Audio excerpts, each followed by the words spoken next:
అని ఆ భద్రాచల రాముడి సన్నిధిలో ప్రార్థిస్తూ మంగళహారతితోటి ఈ పూజా కార్యక్రమం పూర్తవుతుంది.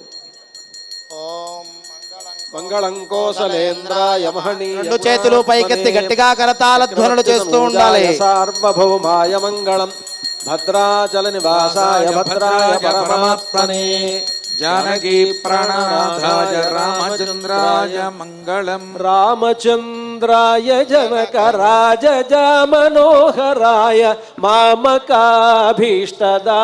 మహిత మంగళం. రామచంద్రాయ జనక రాజజ మనోహరాయ మామకాభీష్టదాయ మహిత మంగళం.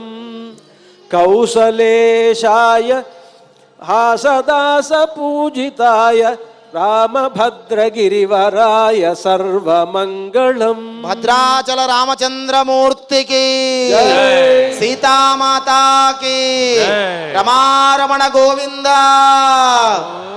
లక్ష్మీరమణ గోవింద.